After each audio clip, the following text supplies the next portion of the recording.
ఈ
ట్యాంక్స్ తయారు చేయాలి. సో అందులో భాగంగా ఫ్లోటేషన్ టెస్ట్ కూడా చేస్తాం అనమాట. So every year 2 tanks flotation test చేస్తాము. చేస్తే అంటే ఇవి వాటర్లో ఎంటర్ అవ్వాలి. ఎంటర్ అయిన తర్వాత మేబీ 2-3 కిలోమీటర్స్ ఎట్ ఒక 8 km/h స్పీడ్తో వెళ్తాయి. ఇవి వెళ్ళిన తర్వాత దాంట్లో ఏమీ కూడా వాటర్ వెళ్ళకూడదు లోపలికి.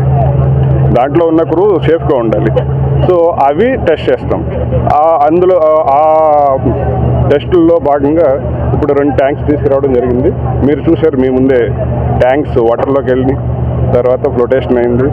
And then they are swimming like they are moving like boats. So పడవల మాదిరిగా వెళ్తున్నాయి. సో దీని వెయిట్ వచ్చేసి 14 ton. సో 14 ton వాటర్లో స్విమ్ అవ్వడం అంటే so that is not a small thing. So ఇది రష్యన్ టెక్నాలజీతో తయారైంది. సో గత 30 సంవత్సరాలు మేబీ 2500+ ట్యాంక్స్ 2040 సో 40 సంవత్సరాల నుంచి 2500 ట్యాంకులు పైగా తయారు చేయడం జరిగింది. ఇప్పటివరకు ట్రయల్ చేసిన వాటిలో ఏదన్నా ఫెయిల్ అయిందంటే ఏమైనా చిన్న లోపాలు లేదు. సో వాట్ గర్వంగా చెప్పుకోగలిగింది ఏంటంటే ప్రతిసారి కూడా ట్యాంక్స్ పాస్ అవుతున్నాయి. సో ఇక్కడ డీజీక్యూఏ అంటే యూజర్ రిప్రజెంటేటివ్స్ ఉంటారు, director general quality assurance. So వాళ్ళ సమక్షంలో ఈ టెస్టులు జరుగుతాయి. తర్వాత వీడియోగ్రఫీ కూడా చేస్తాము.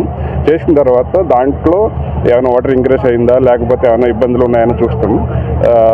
The proud to say that the tank never failed. To 120.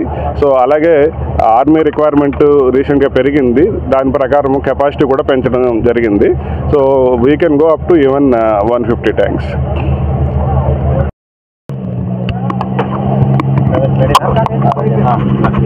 Ordnance factory Medak వచ్చేసి 1984లో ఎస్టాబ్లిష్ చేయడం జరిగింది. 1986లో ఫస్ట్ వెహికల్ మనకు రోల్ అవుట్ అయిపోయింది. అప్పటి నుంచి తీసుకుంటే మనకి ఈ 40 ఏళ్లలో ఆల్మోస్ట్ 40 ఏళ్లలో మనం ఈ బిఎంపీ ట్యాంక్లే కాకుండా మనకు ఓన్ ఇండిజినస్ టెక్నాలజీతో ఎంపీవీస్ అంటే మైన్ ప్రొటెక్టెడ్ వెహికల్స్ తయారు చేయడం జరిగింది. Closed range naval gun CRN 91 guns, naval applications అంటే షిప్ మీద మనం గన్స్ మౌంట్ చేయడానికి కూడా మన దగ్గర ఆ ఫెసిలిటీ ఉంది. మనం అవి కూడా మ్యానుఫ్యాక్చర్ చేస్తున్నాము. అది కూడా మన ఇండిజినస్ టెక్నాలజీ అంటే ఆర్డినెన్స్ ఫ్యాక్టరీ మెదక్లో డిజైన్ చేసి డెవలప్ చేయబడింది.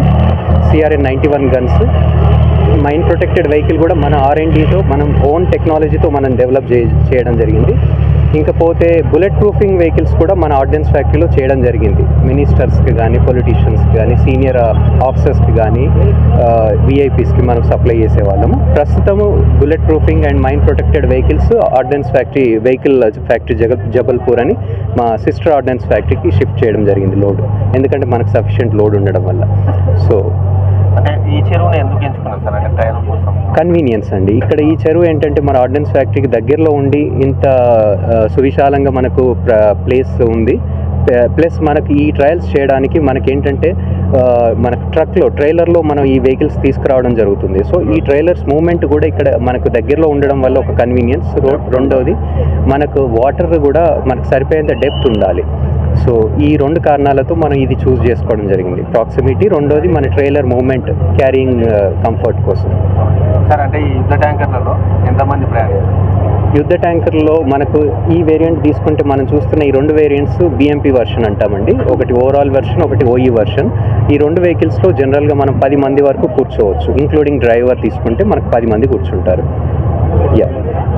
అయితే మీకు డిఫరెన్స్ ఏంటంటే యుద్ధ ట్యాంక్కి మెయిన్ ట్యాంక్కి T90, T72 MBT ట్యాంక్స్కి దీనికి బేసిక్ డిఫరెన్స్ ఏంటంటే ఇది బేసిక్గా యుద్ధంలో వార్ ఫ్రంట్కి మన మొబిలైజ్ చేయడానికి, ట్రూప్స్ని మూవ్ చేయడానికి ఇది వాడతారు. దీనికి గన్ ఉంటుంది, ఆర్మర్ ప్రొటెక్షన్ ఉంటుంది, అన్ని ఫెసిలిటీస్ ఉంటాయి. కాకపోతే ఇది చిన్న వర్షన్ అన్నట్టు. MBT అర్జున్ కానీ, T90, T72 కానీ అవి మెయిన్ బ్యాటిల్ ట్యాంక్స్ అంటారు. ఇవి చిన్న వర్షన్, దానికి smaller version of main battle tanks.